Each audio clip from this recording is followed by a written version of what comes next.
Pessoal, símbolos da fé. Toda semana a gente apresenta aqui uma pergunta de um catecismo.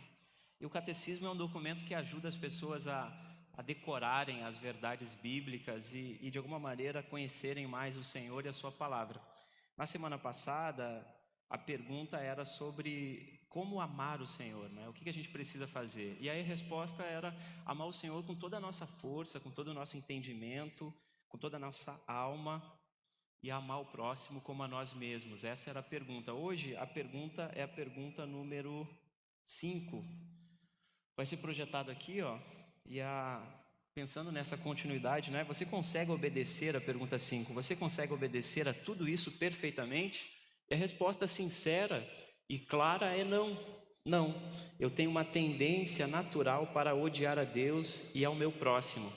Essa é uma realidade perene, assim. A gente, obviamente, que consegue amar quem está próximo da gente no sentido de família, de quem a gente ama ou escolhe amar. Mas o próximo aqui diz respeito a pessoas aleatórias, assim, né? É que nem hoje eu tentando acompanhar aquele jogo de futebol e tendo que amar os gremistas que chegaram aqui e me cumprimentaram com um sorriso disfarçado. Mas a palavra do Senhor manda que a gente ame essas pessoas, ame com todo o nosso coração. E a resposta diz que não dá para amar, é difícil.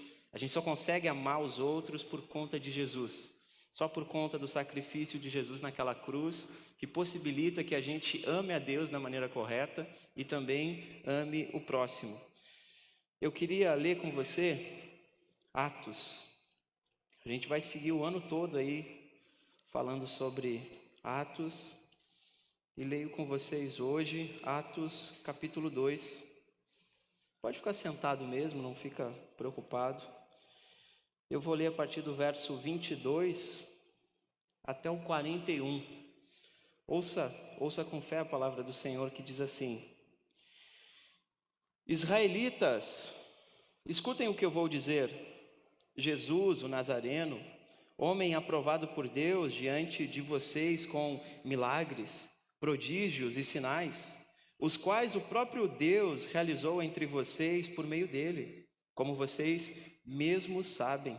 A este, entregue conforme o plano determinado e a presciência de Deus, vocês mataram, crucificando-o por meio de homens maus.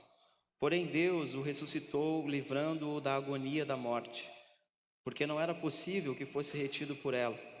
Porque Davi fala a respeito dele, dizendo: eu sempre vi o Senhor diante de mim, porque Ele está à minha direita, para que eu não seja abalado.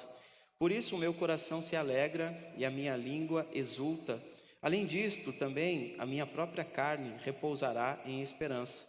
Porque não deixarás a minha alma na morte, nem permitirás que o teu santo veja corrupção. Fizeste-me conhecer os caminhos da vida e me encherás de alegria na tua presença. Irmãos, permitam-me falar-lhes claramente a respeito do patriarca Davi. Ele morreu e foi sepultado, e o seu túmulo permanece entre nós até hoje.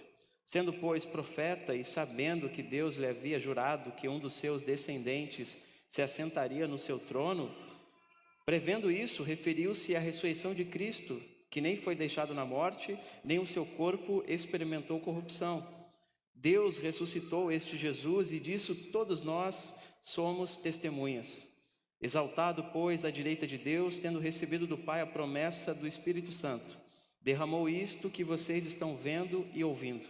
Porque Davi não subiu aos céus, mas ele mesmo afirma: disse o Senhor ao meu Senhor: sente-se à minha direita até que eu ponha os seus inimigos por estrado dos seus pés.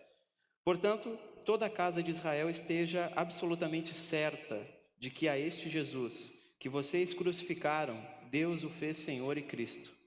Quando ouviram isso, ficaram muito comovidos e perguntaram a Pedro e aos demais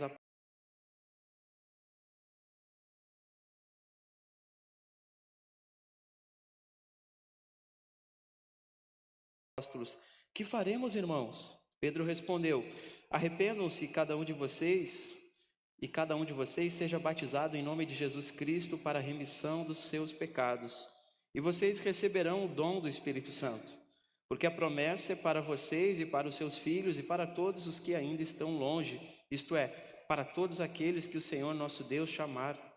Com muitas outras palavras, deu testemunho e exortava-os, dizendo: salvem-se desta geração perversa. Então os que aceitaram a palavra de Pedro foram batizados, havendo um acréscimo naquele dia de quase 3.000 pessoas. Vamos orar rapidamente? Bendito Deus, obrigado pela tua bendita e santa palavra. Agora fala aos nossos corações. A gente tem cantado, tem orado, tem ouvido a tua voz e precisamos ouvir ainda mais agora a partir da exposição da tua palavra. Que não haja nenhuma mente aqui dispersa, que possamos estar concentrados e totalmente cativos à tua palavra. Que não haja nenhum coração que saia daqui sem receber a porção que lhe é devida. Que as palavras da minha boca e o meditar de todos nós sejam agradáveis a ti, ó Deus, em nome de Jesus. Amém. Pessoal, alguém que você não pode ignorar é esse Jesus aqui. Não tem como ignorá-lo, é muito difícil. Uma pergunta inicial que talvez faça sentido para nós é como que a gente sai de uma relação, de um relacionamento com Jesus superficial e faz com que isso se torne um relacionamento autêntico e verdadeiro. Essa pergunta é muito mais dirigida para aqueles que já são cristãos, né? Como que eu consigo perceber que a minha relação com Jesus é uma relação verdadeira, fiel mesmo, inabalável? Como que eu faço essa distinção? E ao longo da exposição eu vou tentar falar sobre isso. Eu queria começar falando para vocês de um poema de Adélia Prado. Um poema muito bonito. Eu acho que tudo que a Adélia escreveu é bonito, mas especificamente esse aqui vai de encontro com o que eu pretendo falar esta noite. O nome do poema, o título dele é Missa das 10. A Adélia está descrevendo a situação de uma missa católica. Ela começa assim: Frei Jácomo prega e ninguém entende, mas fala com piedade para ele mesmo. E tem mania de orar pelos paroquianos, as mulheres que depois vão aos clubes, os moços ricos de costumes piedosos, os homens que prevaricam um pouco em seus negócios, gostam todos de assistir à missa do Frei Jácomo, povoada de exemplos, de vida dos santos, da certeza marota de que, ao final de tudo, uma confissão in extreme garantirá o paraíso. Ninguém vê o cordeiro degolado na mesa, o sangue sobre as toalhas, seu lancinante grito, ninguém, nem mesmo Frei Jácomo. Esse é o poema de Adélia descrevendo uma missa que muitos de nós conhecem aí, já frequentaram e sabem como funciona.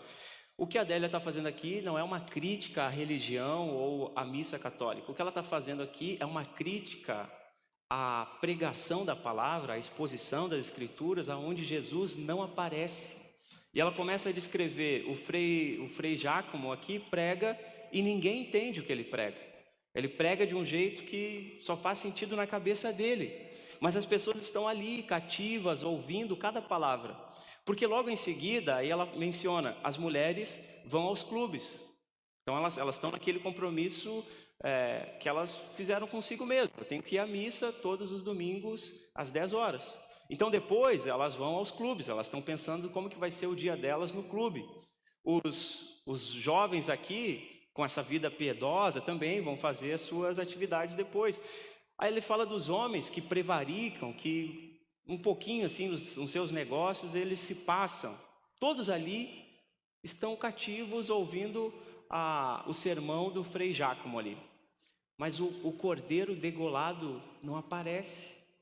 O sangue manchado na toalha, representando o seu sacrifício naquela cruz, não é mencionado.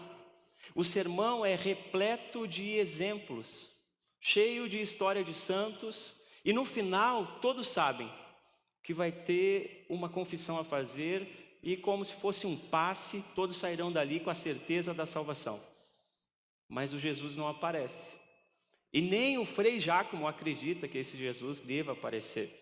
É uma crítica a esse dia, assim, a esses dias em que vivemos, onde talvez você já deva ter frequentado algum culto religioso, aonde você ouviu falar de tudo, da experiência do pastor, das suas aventuras, dos seus exemplos, ou histórias de reformados, ou histórias de missionários, de profetas, isso e daquilo, vários testemunhos, um sermão recheado e repleto de ilustrações, mas Jesus não aparece naquele sermão.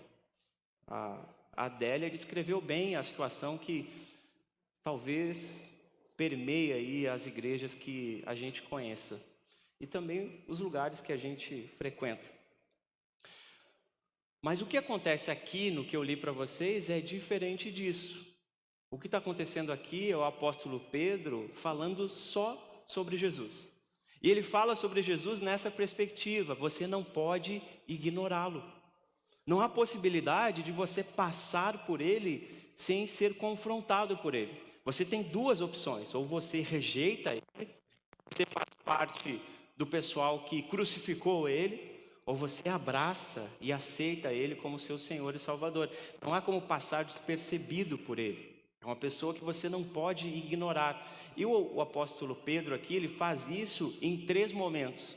Primeiro ele fala assim: olha, Jesus, esse que vocês não sabem quem é, esse Jesus, ele é histórico. É uma pessoa real. Ele viveu entre nós, ele tem endereço. Ele nasceu naquela cidadezinha de Nazaré. Mais do que isso, além dele ser histórico, ele é teológico. O livro que vocês acreditam e defendem tanto, ele é o cumprimento das profecias que constam nesse livro. Mas mais do que isso, mais do que descrever Jesus como alguém histórico que de fato viveu neste mundo, mais de descrever Jesus como alguém que cumpre as profecias deste livro, ele diz: esse Jesus é contemporâneo. Ele se apresenta para você e diz assim: olha, agora é eu e você. Você tem que tomar uma decisão perante ele. Porque eu li aqui, vocês conseguiram, pelo menos de alguma maneira, entender o contexto geral. Pedro está pregando, falando sobre Jesus. No final, 3.000 pessoas vão se batizar, vão acreditar nisso.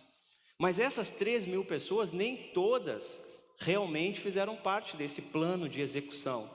Quando Pedro fala assim: vocês mataram Jesus, obviamente que alguém poderia levantar a mão e dizer assim: não, pera, eu não estava nisso aí. Eu não participei desse julgamento, eu não fiz parte da comissão avaliadora e julgadora. Eu nem estava na cidade nessa época. Mas o Pedro consegue colocar de um jeito que esse Jesus é histórico, ele existiu de fato.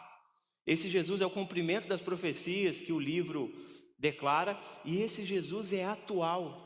Ele se apresenta para as pessoas, ele confronta as pessoas dizendo: você fez parte da minha crucificação. Foi por você que eu morri, foi por causa sua, da sua vida pecaminosa. O apóstolo Pedro faz isso. O Frei Giacomo aqui, do poema da Adélia, ignora o cordeiro degolado, ignora o sangue na toalha da mesa da ceia. O Frei Giacomo não quer saber de Jesus, mas a gente não pode ignorá-lo, não tem como. Então eu vou tentar caminhar com vocês nesses 3 grandes momentos assim. O Pedro apresentando Jesus como uma pessoa histórica, que de fato existiu. É isso que diz ali o verso 22 e 23. Então qual que é o contexto para quem não estava aqui semana passada? O Espírito Santo desceu, e aí as pessoas ali que estavam orando e esperando essa descida que Jesus tinha anunciado, essas pessoas começam a falar das grandezas do Senhor em vários idiomas. E aí está todo mundo entendendo no seu próprio idioma. O cara está falando árabe, o outro está falando espanhol, todo mundo entendendo na sua língua nativa. Aí os israelitas, o pessoal da cidade, fala assim: eles só podem estar bêbados. Eles não entendem, né? Estão falando outros idiomas. Então o pessoal não entende e atribui isso à bebedeira. Esse pessoal está bêbado. Aí domingo passado eu falei o que acontece. O apóstolo Pedro se levanta e fala assim: não, pessoal, a gente não está bêbado. São 9 horas da manhã, a gente não bebe nesse horário. A gente bebe mais tarde, na hora do almoço, mas a gente não bebe agora às 9 da manhã. Então, a gente não está bêbado. O que está acontecendo é o cumprimento da profecia. Ele fala: olha, existe uma profecia que fala que nos últimos dias isso iria acontecer. Deus iria derramar do seu Espírito sobre todos, e as pessoas iriam falar das maravilhas do Senhor em vários idiomas. É isso que está acontecendo. Aí ele está explicando. Ele continua explicando hoje. Esse sermão, ele faz isso em 3 grandes momentos. Lucas que escreveu, Lucas está dizendo para a gente, olha, primeiro ele faz essa defesa, o pessoal não está bêbado, o que está acontecendo aqui é o cumprimento de uma profecia. Depois ele começa a falar com esse público, falando assim, ó, eu quero ajudar vocês a entender o que está acontecendo. E a única resposta possível para que vocês entendam é Jesus. E aí, domingo que vem, ele termina o sermão dele. Mas agora, nesse ponto, ele está apresentando Jesus como alguém que existiu. Alguém real, que existiu. Não uma projeção, não um pensamento positivo, mas alguém que de fato existiu na história. Assim como Platão, Aristóteles, como grandes filósofos, como Júlio César, como grandes imperadores, Jesus existiu. Esse é um fato. O Pedro aqui, ele não começa com a sua experiência pessoal. Você, puxa vida, olha, uma vez Jesus pediu para eu subir com ele no monte, a gente subiu, aconteceu uma coisa milagrosa, o céu se abriu, eu vi um monte de coisa bonita. Não, Pedro não faz isso. Ele fala assim, ó, eu quero ajudar vocês a entender o que está acontecendo. O que está acontecendo com a gente, o que está acontecendo na nossa vida, a gente está se portando desse jeito por conta de alguém que existiu, Jesus. É isso que ele diz no verso 22. Israelitas, escutem o que eu vou dizer. Jesus, o Nazareno, homem aprovado por Deus diante de vocês com milagres, prodígios e sinais, os quais o próprio Deus realizou entre vocês por meio dele, como vocês mesmos sabem. A este, conforme o plano determinado e a presciência de Deus, vocês mataram, crucificando-o por meio de homens maus. Esse é o público que ele está se referindo agora, os israelitas, o povo de Israel, o povo que esperava o grande Messias libertador. Aí ele fala, o que está acontecendo é o seguinte, Jesus, lá da cidade de Nazaré, vocês conhecem ele. A fama de Jesus era notória, as pessoas conheciam Jesus. Aí ele fala, ele foi aprovado por Deus, Deus testificou o que ele fazia. E o povo aqui não negava os milagres de Jesus. Jesus curava, expulsava demônios, multiplicava pães e peixes. Eles presenciaram todas essas situações, eles não negavam isso. O que eles faziam era atribuir esses sinais milagrosos, não vai sair. Esses milagres, eles atribuíam esses milagres a Beelzebú. Ele está fazendo isso porque o diabo está possuindo ele. Então eles nunca negaram os milagres de Jesus. Eles só não falavam assim, não, é Deus que está aprovando esse homem. Então o Pedro está falando, vocês sabem o que está acontecendo. É Jesus, lá de Nazaré, vocês conhecem a fama dele. Vocês viram os milagres que ele fez. Só que diferente do que vocês pensam, que ele fazia isso por meio de uma influência maligna, de um espírito demoníaco, era Deus que aprovava. Deus aprovava cada ato que Jesus fazia. Vocês sabem disso. Vocês negam isso, mas era isso que aconteceu. E aí ele continua falando no verso 23. A este, conforme o plano determinado e a presciência de Deus, vocês mataram, crucificando por meio de homens maus. O Lucas, quando ele descreve aqui o sermão do Pedro, obviamente que ele descreveu de maneira resumida. Se você ler todo o capítulo 2, você vai ver que rapidinho você termina, não foi um sermão completo. Então Lucas pegou os pontos que faziam sentido ele registrar e registrou. E aí o Pedro está dizendo o seguinte, olha, esse é o plano de Deus, o plano e a presciência do Senhor. Deus sabia que vocês fariam isso, mas vocês são culpados por isso também. Pedro está tentando descrever para eles uma doutrina que nós conhecemos, que é a soberania de Deus. Que Deus conhece tudo, Deus sabe tudo, todos os detalhes, todas as minúcias da nossa vida.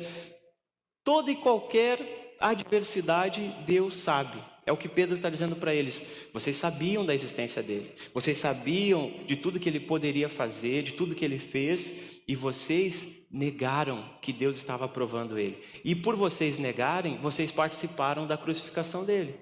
Por mais que vocês não estivessem lá, pessoalmente.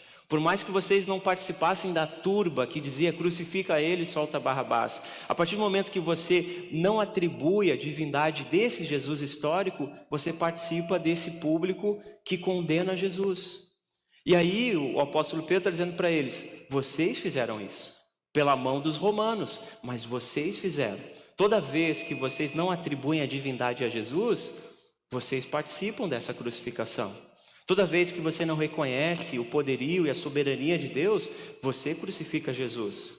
Ao mesmo tempo, o apóstolo Pedro diz, mas esse era o plano de Deus. Então perceba aqui, ele está falando de soberania, mas também está falando de livre agência. O fato de que nós tomamos decisões que são ruins.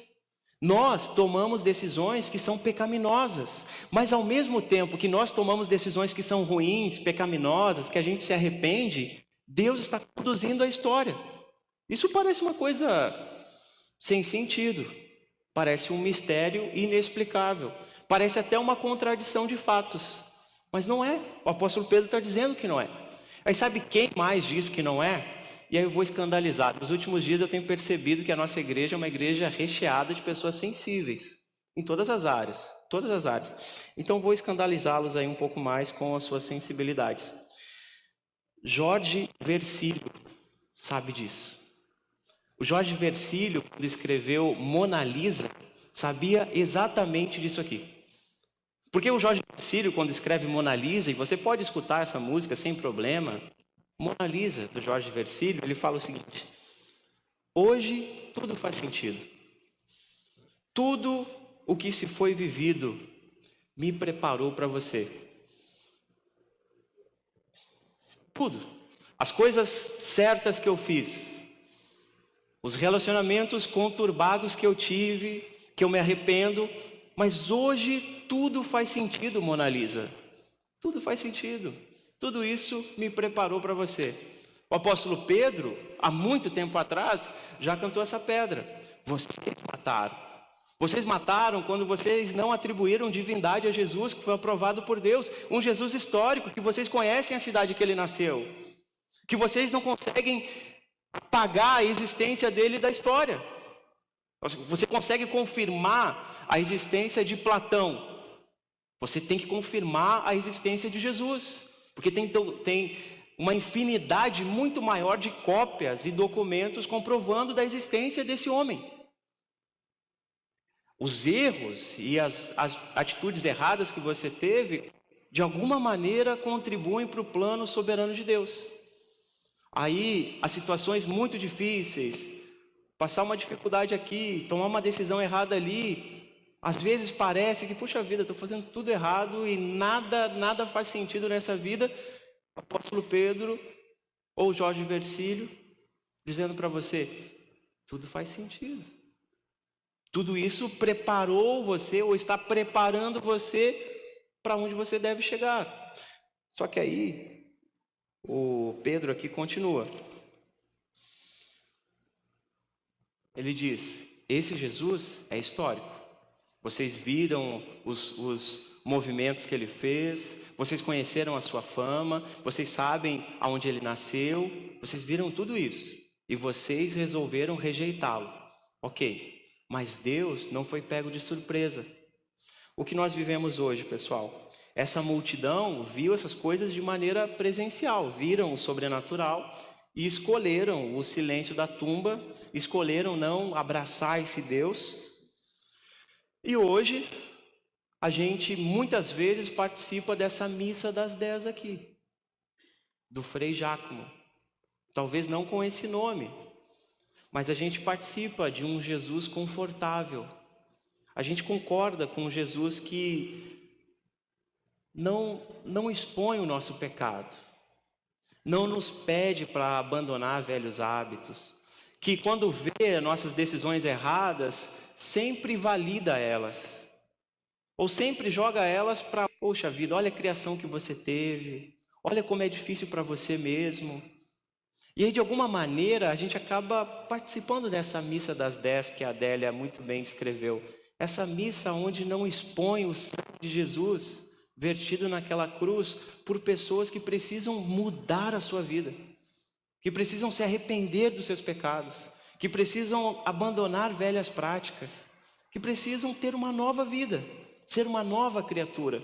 Muitas das vezes a gente contribui com esse Jesus confortável, cheio de palavras carinhosas que nunca nos empurram para a tomada de decisão. Aí o Pedro fala o seguinte: ok, você pode ignorá-lo de maneira histórica, mas você não consegue ignorar o fato de que ele é o cumprimento de profecias.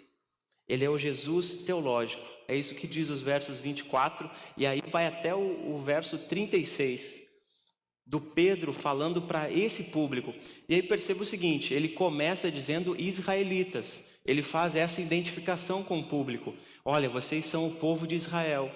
Vocês possuem um livro sagrado. E nesse livro vocês aguardam por alguém. Vocês aguardam por alguém que vai libertar vocês. E é sobre ele que eu quero falar. Aí ele começa a falar no verso 24. Porém Deus o ressuscitou, livrando-o da agonia da morte, porque não era possível que fosse retido por ela.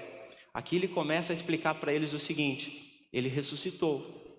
Vocês mataram, porque vocês não atribuíram divindade a ele, mas ele ressuscitou. Ele ressuscitou por quê? Porque a morte não podia prendê-lo.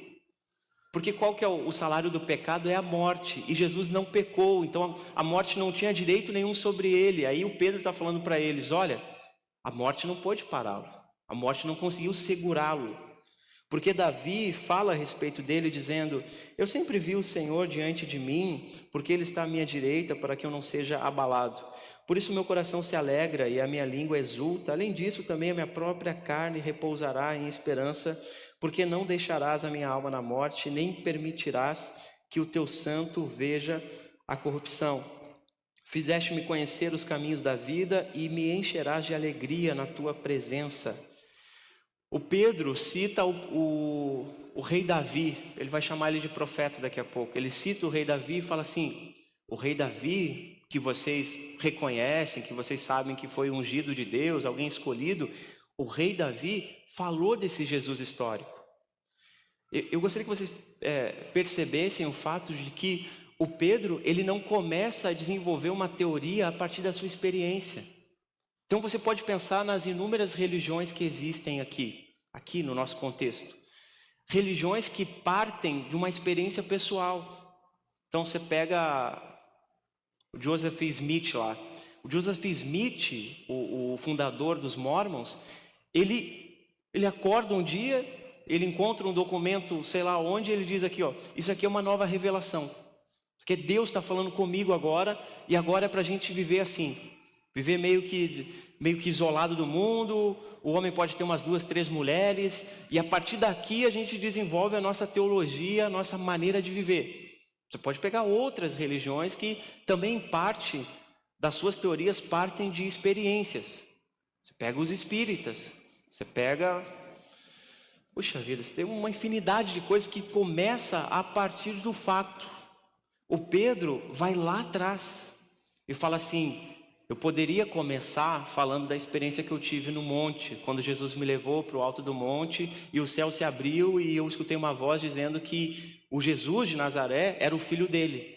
Mas eu não vou começar daí. Eu vou falar para vocês de algo que vocês conhecem.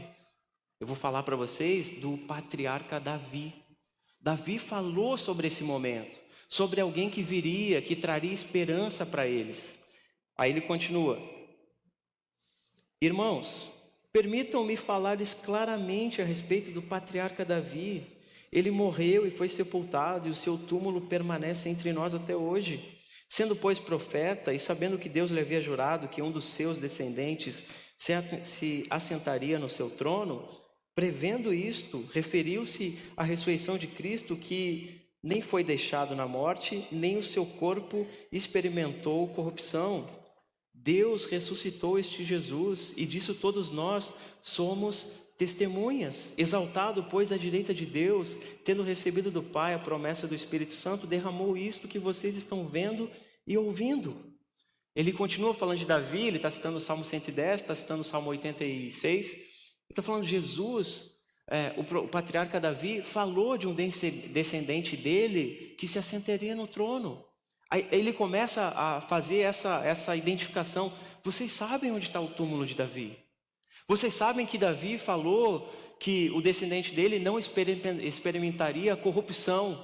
E a corrupção aqui não é no sentido político da coisa, a corrupção do corpo. Ele não iria passar pelo processo de apodrecimento.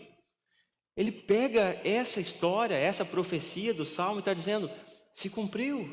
Jesus não experimentou a corrupção do corpo. O patriarca Davi falava sobre ele. É sobre ele, porque a gente conhece o túmulo do rei Davi. E ele experimentou a corrupção. Ele morreu, o corpo dele apodreceu. Mas quando ele recita o Salmo, ele está apontando para Jesus. E esse Jesus histórico é também o Jesus cumprimento do livro que vocês tanto respeitam, que vocês tanto estudam. Ele é o cumprimento de todas essas profecias. Em Belém, em Nazaré, ele é o cumprimento. Aí ele continua. Porque Davi não subiu aos céus, mas ele mesmo afirma, disse o Senhor ao meu Senhor, sente-se à minha direita até que eu ponha os seus inimigos por estrado dos seus pés. Portanto, toda a casa de Israel esteja absolutamente certa de que a este Jesus que vocês crucificaram, Deus o fez Senhor e Cristo. Finalmente, pessoal, o Pedro está finalizando o seu segundo ponto aqui, dizendo o seguinte: ele é o cumprimento das profecias que a gente aguardava. Ele é o resultado de tudo que a gente esperava. Talvez não faça sentido para nós hoje aqui, para aqueles que não têm este livro como regra de fé e prática da sua vida, para aqueles que não se debruçam nesse livro, para aqueles que não têm esse livro como um guia, norteador e consolador da sua existência, talvez não faça sentido, mas para aqueles que têm apreço por este livro, saber que essas profecias que não começam a partir de uma experiência pessoal isolada, mas sim que são anunciadas há muitos e muitos anos antes da existência histórica desse Jesus.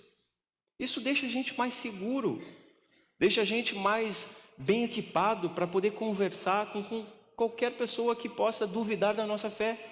O apóstolo Pedro está dizendo o seguinte: olha, ele é o cumprimento desse livro. Toda a história aponta para ele e hoje vocês testificam isso.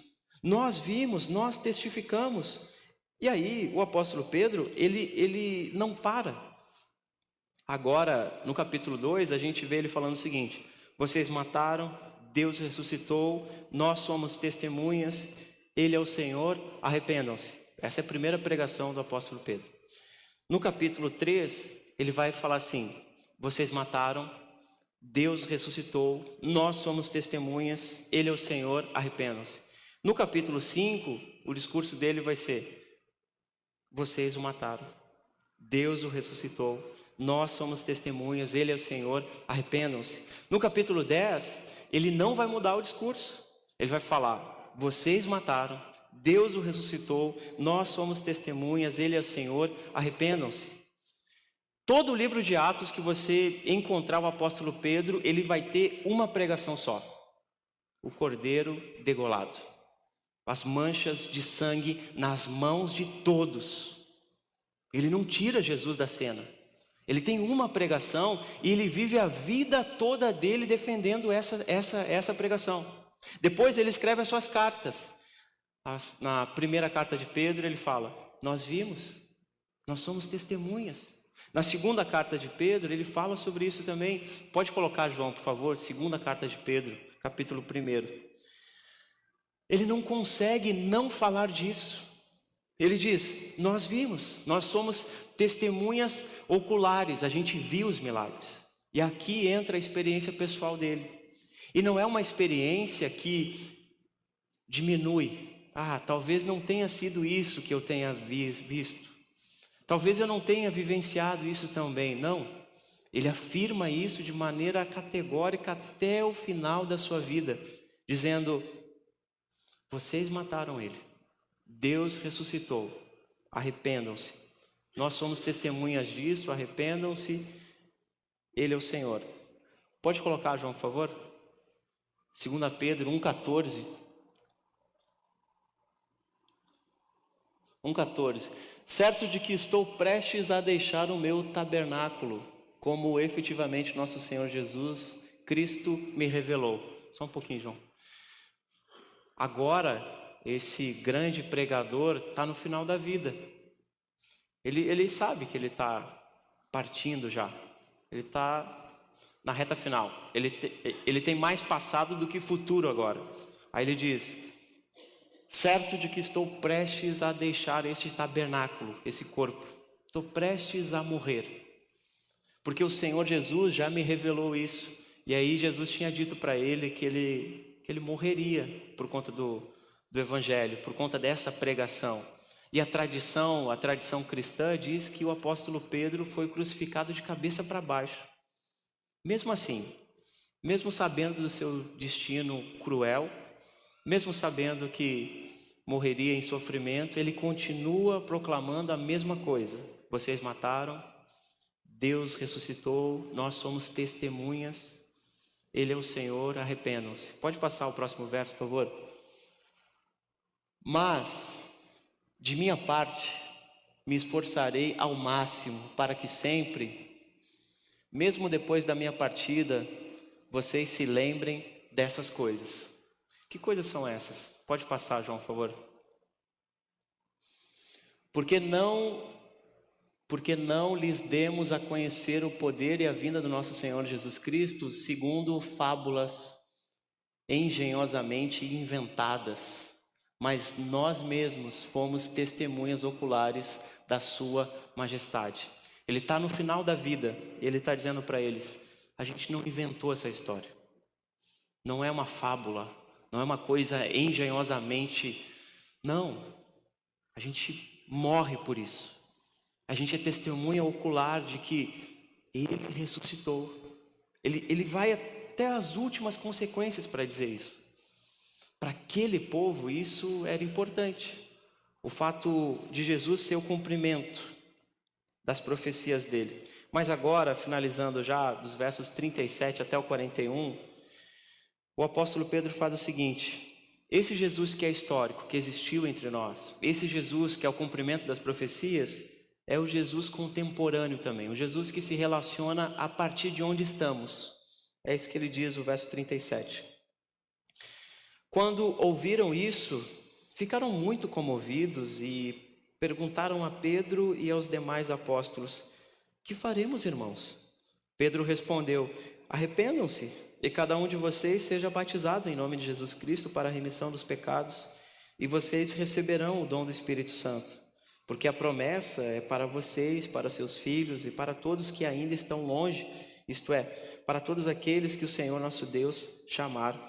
Com muitas outras palavras, Deus deu testemunho e exortava-os, dizendo: salvem-se desta geração perversa.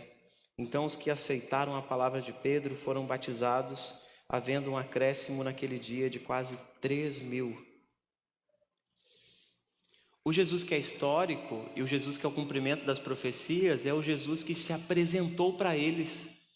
De alguma maneira o coração deles foi rasgado, foi confrontado, que eles ouviram assim: o que a gente faz agora com essa informação? Com o fato de que ele foi real mesmo, de que ele pisou nessa terra, com o fato de que ele é o cumprimento de todas as profecias deste livro aqui. Parece que ele está na nossa frente. E encarar ele nos faz perguntar: o que a gente faz agora com o cordeiro degolado? O que a gente faz, irmãos? Essa é a pergunta deles. Como nós vivemos a partir disso? A partir do fato de que não podemos mais ignorá-lo. O cordeiro está degolado.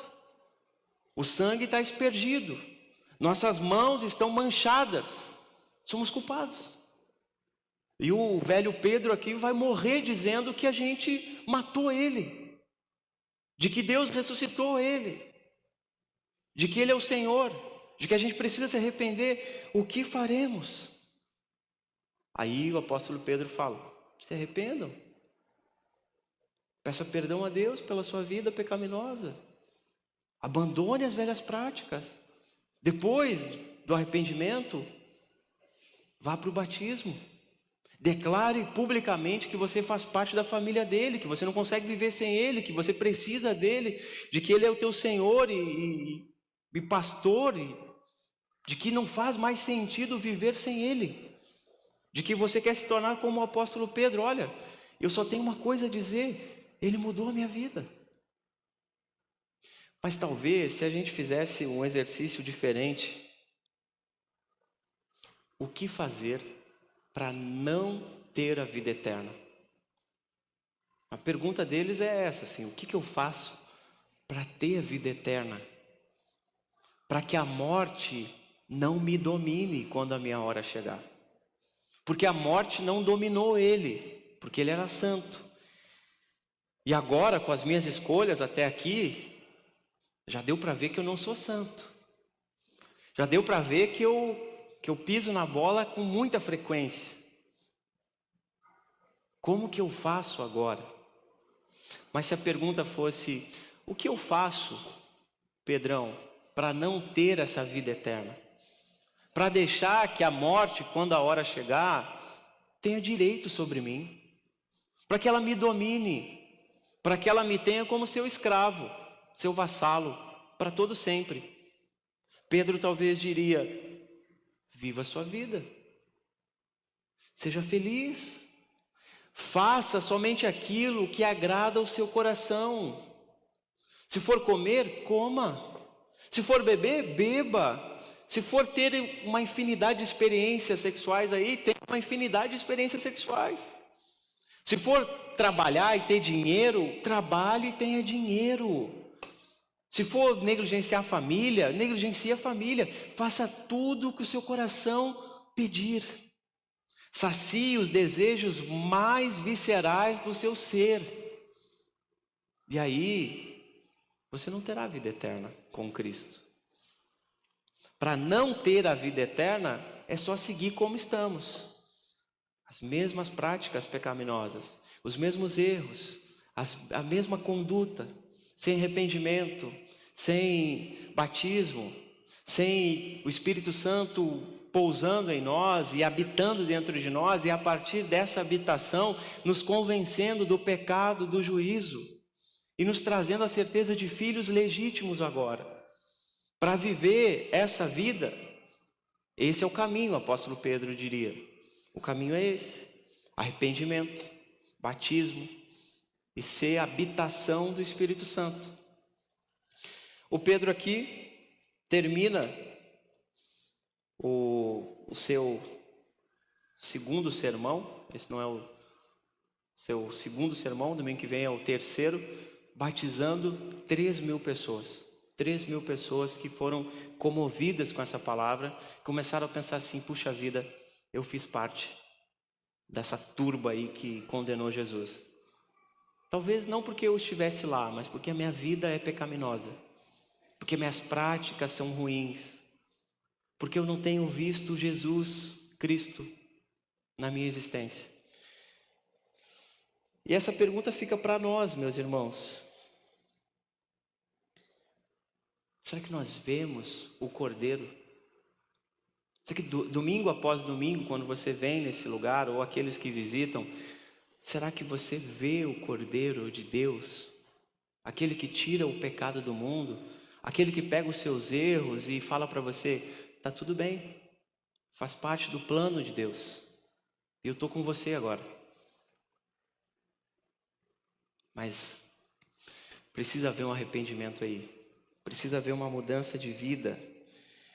Então o Pedro aqui, e também lá, e também aqui, fala para a gente assim: Jesus foi real, ele foi histórico, ele foi real. Você pode defender isso com toda a sua força. Jesus está entronizado. Deus fez com que ele se sentasse ao seu lado, à direita, e então ele governa. E o fato dele governar significa que ele mandou o Espírito Santo, porque essa foi a promessa dele: eu vou ao Pai e depois que eu estiver lá eu mando um Consolador, alguém que vai ajudar vocês. E a descida do Espírito Santo no capítulo 1, no capítulo 2 de Atos, é essa confirmação. Ele está lá, ele está reinando com Deus, ele está conduzindo a história, ele está pegando os nossos erros e está fazendo com que esses erros caminhem junto com a soberania de Deus. Ele está pegando os nossos sofrimentos, as nossas dificuldades, está fazendo com que isso fique junto com a soberania de Deus, com o plano do Senhor. Ele está fazendo tudo isso. E Ele está nos confrontando esta noite. Está nos confrontando. E agora, o que faremos? A gente vai ter 2 batismos essa noite de pessoas que foram confrontadas com isso. E agora, o que faremos? Arrependimento e hoje, batismo. E essa pergunta fica para todos. O que faremos agora? A partir do fato que sabemos que Ele existiu de fato. A partir do fato de que Ele é o cumprimento das profecias que existiam antes de qualquer experiência dos apóstolos. A partir do fato que Ele está diante de nós, degolado, por conta dos nossos pecados, por conta da nossa vida pecaminosa, nossa vida de erro e de tragédias. E Ele pede uma resposta. E Ele nos oferece uma esperança. E Ele nos chama e nos conclama. E eu finalizo pensando o seguinte com vocês. Imagine a voz de Deus falando com você esta noite. Falando o seguinte: eu não sou uma figura perdida na poeira de Nazaré. Eu sou aquele que a morte tentou segurar, mas cujas dores de parto deram à luz a sua liberdade. Eu vi quando você consentiu com o silêncio, quando você negou a minha existência. Eu vi todas as vezes que você tentou levar a sua vida do seu jeito. Mas agora eu transpasso o seu coração com a minha verdade. E convido você a receber do meu Espírito, porque Ele é fôlego de vida e Ele remove as roupas de luto que você vivia e veste você com a minha glória. Invoque o meu nome, pois eu já o chamei pelo seu. Então é isso, meus irmãos. Eu queria orar com vocês, sentados como estamos, para que o Senhor nos conduza. Bendito Deus, o povo diante de Ti. Não podemos negar a existência do Teu Filho, não podemos desconsiderar que Ele é o cumprimento de todas as profecias, e não podemos negar que Ele nos confronta esta noite, que Ele exige de nós uma resposta. Se iremos dedicar e devotar e entregar toda a nossa vida a Ele, a partir disso, viver como servos perdoados e filhos amados e acolhidos, ou iremos rejeitá-los, iremos manchar as nossas mãos com sangue inocente, iremos fazer parte daqueles que a morte terá direito e de que a morte irá reter. Que possamos a partir de hoje, ó Deus, nos arrepender cada dia mais, abandonar as velhas práticas, entender que os erros, que as tragédias, que as dores, que as dificuldades, por mais que muitas delas sejam resultado das nossas más escolhas, e algumas nem por conta nossa, mas por conta de terceiros que resolveram nos machucar, nos afligir, ou por conta de uma vida sofrida que temos, nada disso afasta o Teu controle soberano. Que possamos confiar, Pai, de que tudo o que tem acontecido contribui para um futuro glorioso que o Senhor tem para nós. Que possamos descansar nessa verdade. Em nome de Jesus, amém.